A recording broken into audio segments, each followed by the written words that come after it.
Hello beer tubers, welcome to another beer review with me, Peter, the master of hoppets, carrying on with the small odyssey of haze because I kind of felt like haze, and I picked up haze because we got hype haze locally, which is crazy.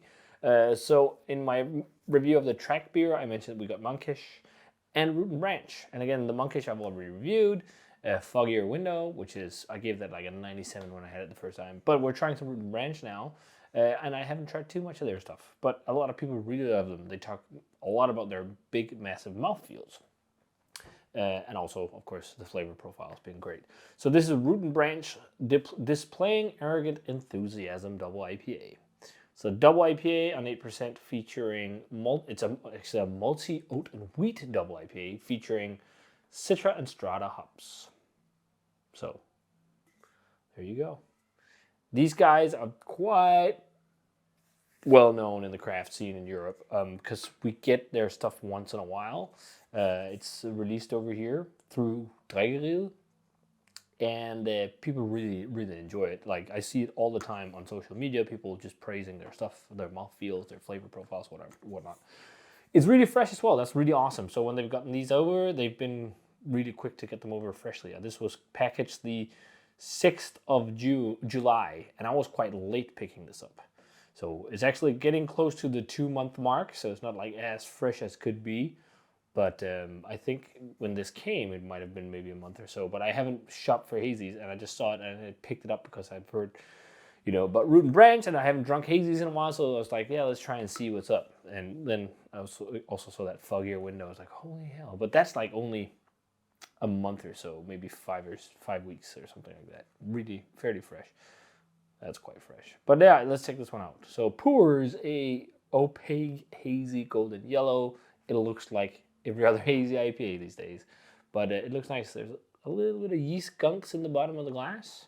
Whitehead. Let's check out the aroma. So this is really what you talk of when you talk about a juice bomb. The track one I just had was much more bright and vibrant. This is really overripe and juicy. Like gushing, juicy, overripe, like tropical fruit, sweet tropical fruit, like sweet mango and papaya. Loads of like sweet stone fruit. I'm almost getting a hint of weird like peach melba type nuance.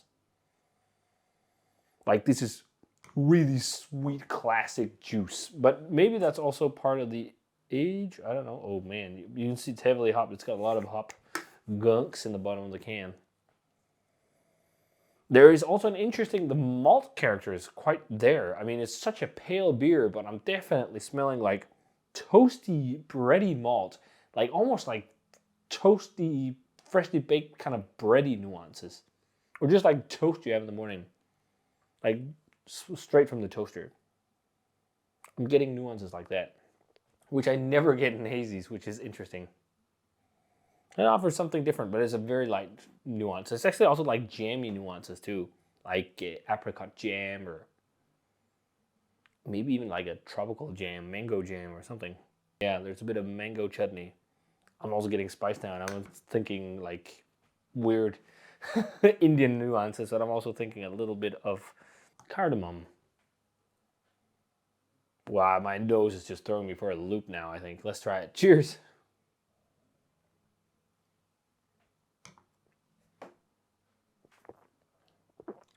Really luxurious mouthfeel. Really like fluffy. But this is like kind of like the epitome of why I'm a little bit sick of haze. It's really, really fucking great haze. But it's like really sweet, overripe. It's not too sweet, but it's like sweet, overripe, gushing, fruity, juicy flavors. Not that it's bad. That's what you want, but I prefer some more sing. I think you can taste that there's been like a singy brightness there when it was fresher, for sure. But as like the hop flavors fade a bit and the yeast character builds, you get more of that overripe, jammy kind of flavor. I'm getting like total peach melba vibes on this one. Peach melba, a little bit of like a ripe strawberry and ripe rhubarb. Is quite unique in the characters, like the yeast esters, which is really nice. But it's like those sweet overripe flavors. But then on the back, there's also digging into the palate, like drying saturation of hops, which is nice because it breaks the mold of sweet juice. So it's not like all sweet juice. And then there is a little bit of brightness and whatnot still going on in there. Like there's some of the kind of bright pineapple-y flavors actually, which I wasn't picking up a lot of on the nose. But then also sweet, overripe mangoes and papaya, and that like apricot-y, peach melba, jammy, sweet kind of flavor profile. The malt, I'm not really picking up on the flavor. But on the nose, I just got a hint of like a weird biscuity, freshly baked kind of bready, toasty thing. I still do.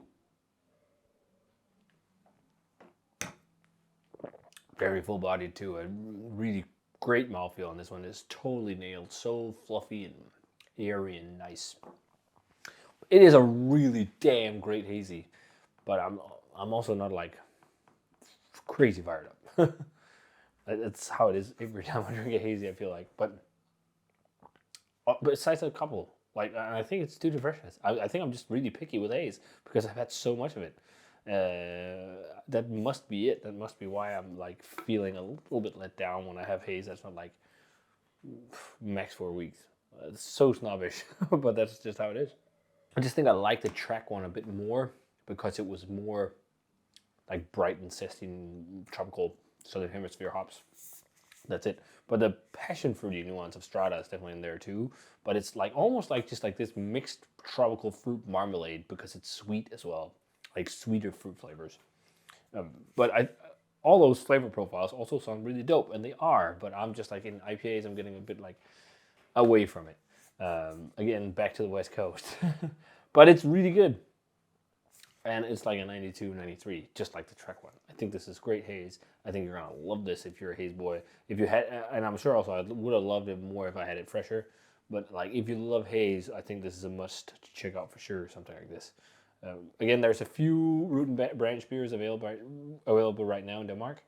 This is just displaying arrogant enthusiasm, and it's dope. So if you love haze, you'll love it. I still think it's really good, although I'm a bit hazed out. But yeah, it's good that I didn't buy more cans. Then there's 2 more in the fridge. I think that's enough. Then I'm just already feeling like, okay, yeah, this is just another hazy. I was just like 2 beers, and then the haze hype died again. Let's see, maybe it will come back with the monkish one when I have that off camera. But yeah, if you guys had this one, let me know what you thought of it. As always, remember to comment, subscribe, check out the Facebook fan page and Twitter and Instagram. Give the video a thumbs up if you enjoyed it. Ring the bell for future notifications about videos. And I'm also cheers, and see you guys in another beer review.